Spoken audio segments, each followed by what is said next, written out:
bienvenue pour cette deuxième journée du CITEM consacrée aux tables rondes. On s'excuse pour ce petit retard dû à des impératifs complètement indépendants de notre volonté. Vous avez dû certainement remarquer la grosse circulation qu'il y a aujourd'hui. Le Front social est un peu en ébullition en ce moment, donc on va dire que ça bouge un peu partout. Très bien. Donc hier, plénière, avec la présentation des différents acteurs, les grands ports d'Algérie en matière de logistique transport. L'après-midi avec énormément de workshops, d'ateliers concernant des thématiques ciblées. Vous avez été nombreux, je vous en remercie pour votre présence lors de ces différents ateliers.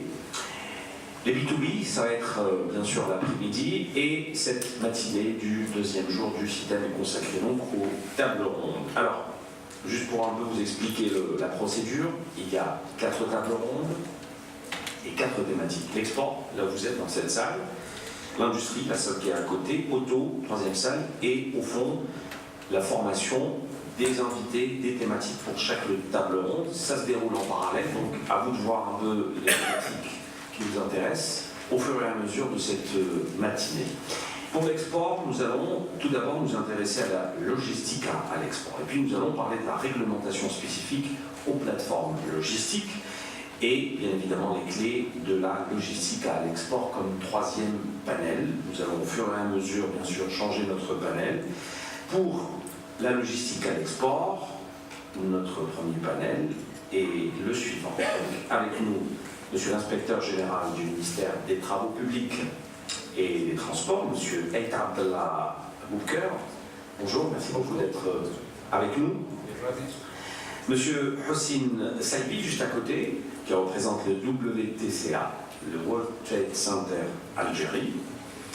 Monsieur, également avec nous, Monsieur Abdallah Serraï, qui est chef d'entreprise, qui représente aussi le FCE, le président de la commission transport au sein du Forum des chefs d'entreprise, Racine Benhanem, qui est également représentant du WTC à Algérie, qui va nous faire tout à l'heure une présentation sur le club export dont il est président, et il va un peu nous expliquer les grandes lignes du fonctionnement de ce club export. Alors, dans un premier temps, je donne la parole à monsieur... Alors, monsieur Kini devait être avec nous. Monsieur Kini, il est quelque part, il ne va pas tarder à nous rejoindre également. Je vais commencer à donner la parole à monsieur Hossein Saïbi, du WTC Algérie. C'est à vous. Merci.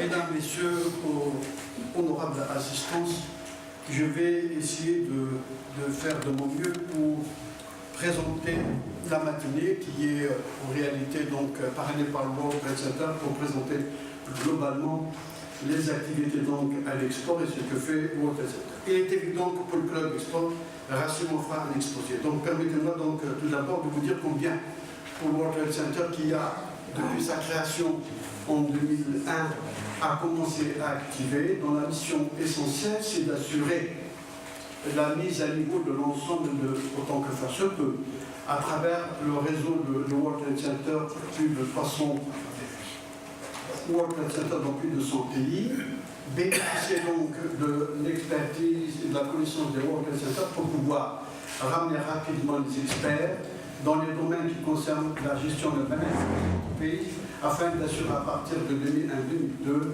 ce qu'on appelait à l'époque la mise à niveau.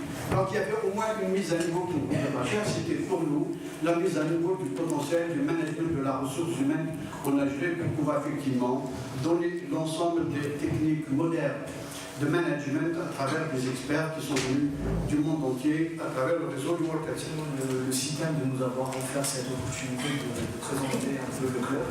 World Trade Center qui est actif depuis plus de 15 ans dans le développement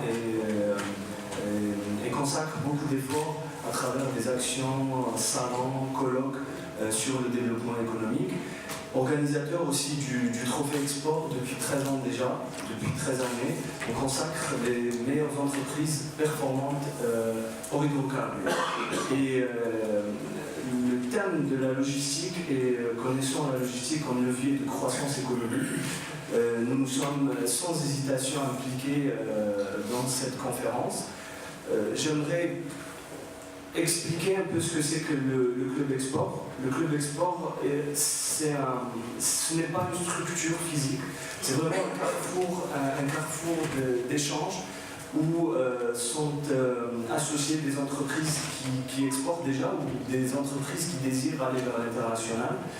Actuellement, nous comptons pratiquement plus de 400 entreprises exportatrices hors hydrocarbures.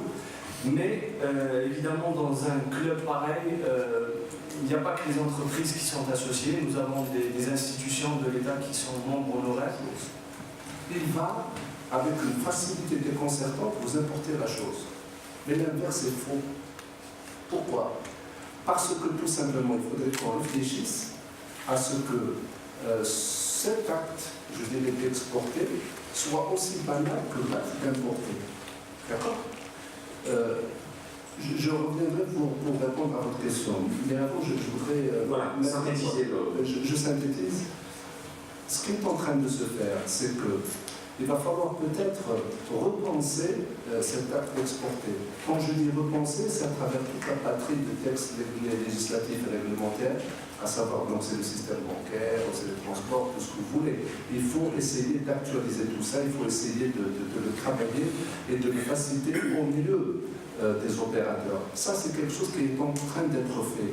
Il y a toutes les facilitations qui sont accordées. Ça, ce sont généralement les pouvoirs publics qui le font. Maintenant, il y a des choses que les pouvoirs publics ne peuvent pas faire à la place de l'opérateur ou à la place des gens qui sont censés s'orienter vers l'exportation. Et là, je parle du club des exportateurs et du World Trade Center. C'est là où ils doivent intervenir comme, je dirais, accompagnateurs de cet acte exporté à travers, je dirais, un peu, je dirais, une vulgarisation de cette notion d'assurance à l'import, d'assurance à l'export.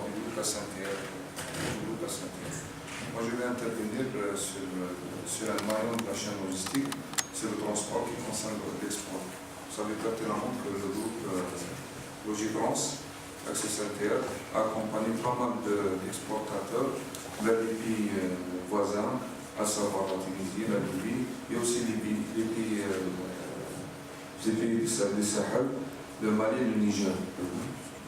Ce qui concerne le transport, bon, quand on confie la marchandise à un professionnel, il va pour l'acheminer du point A vers un point B, et je ne pense pas qu'il y aura un risque.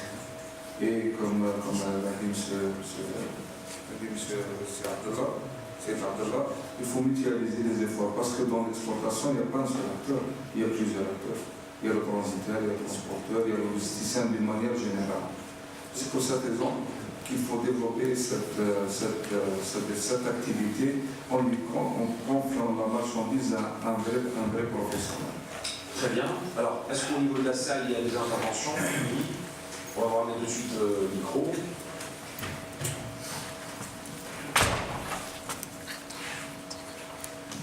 Merci. J'aurais, si vous pouvez vous présenter. Salut Mahfoumeni, directeur général de la CROBA. J'ai deux questions précises. Je vous ai parlé de littérature. Alors, quels sont les trois premiers risques en termes de récurrence et quelles sont les solutions que vous préconisez? Ça, c'est un peu une question. La deuxième question concerne l'exportateur, et vous avez aussi bien parlé de la nécessité d'exporter en termes de développement pour les entreprises algériennes comme pour le pays. Aujourd'hui, nous sommes exportateurs nous-mêmes, d'ailleurs, on réitère un remerciement pour le premier prix de l'exportateur que nous avons eu en juin dernier. Voilà. Et aujourd'hui, la CRUA, je pense, elle est assez représentative de PME qui réussissent en Algérie et qui pensent aujourd'hui que leur développement ne peut que passer par l'internationalisation. Quand on parle d'internationalisation, on pense tout de suite au bassin subsaharien et aux potentialités que ça referme. Pour ce qui nous concerne, on est très focus là-dessus et d'ailleurs nous sommes en train de développer un programme au WIBA 2020 pour être un champion africain. Il se trouve qu'il y a des solutions logistiques aujourd'hui qu'on n'est pas en train d'exploiter et qui pourraient en sens être de vraies solutions. Il existerait, je dis bien, je parle de conditionnel, et j'aimerais bien avoir un éclairage là-dessus, un texte qui nous permet d'externaliser, enfin, de déplacer nos stocks au niveau de certains pays et que la domiciliation définitive ne se fait qu'au moment de la transaction finale. C'est une vraie solution. Et ça va propulser d'une manière exponentielle les exportations et faciliter l'accès à des marchés considérés comme difficiles. C'est-à-dire une sorte de comptoir logistique qui nous permet d'avoir une meilleure proximité, une meilleure flexibilité, parce qu'on pourrait même renégocier le prix selon les contraintes du marché. D'ailleurs, il semblerait que c'était fait à la base pour des produits fortement corrélés aux cotations boursières. Et si ce mécanisme pourrait concerner l'ensemble des produits de grande consommation, nous avons beaucoup de produits algériens qui ont beaucoup d'avantages comparatifs et qui gagneraient à faire valoir leur qualité au niveau du patient. Donc voilà ma question. Est-ce que ce texte existe et quelles sont les conditions pour que l'on puisse souscrire à cette solution? Et merci. Très bien, on va commencer peut-être avec ça. Vous confirmez ou pas? Oui, après c'est pareil. Le texte, si vous voulez, national, à ma connaissance, il y en a. Par contre, vous soulevez un point très important. Il y a quelques années de ça, on revient en arrière, on pouvait importer, si vous voulez, les gens pouvaient importer sans définir au préalable l'acheteur ou le réceptionnaire. Donc là, vous inversez la question à l'export.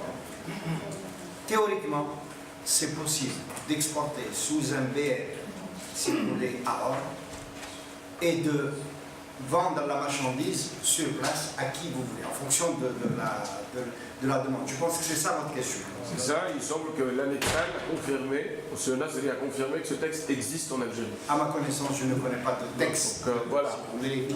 D'accord, l'opérateur économique souhaite savoir Voilà, réellement... parce que là on est en train d'avancer sur ce projet, il nous donne toute l'assurance que ça existe. C'est un Que Excel c'est qui nouveau, donne ce genre c'est de... l'ANEXAL. D'accord. Ceci dit, pardon, pour continuer sur ceci dit, la question est à poser, il n'y a pas à avoir de texte là-dessus. La question est à poser au niveau de l'administration douanière. Peut-on exporter avec un BL à or?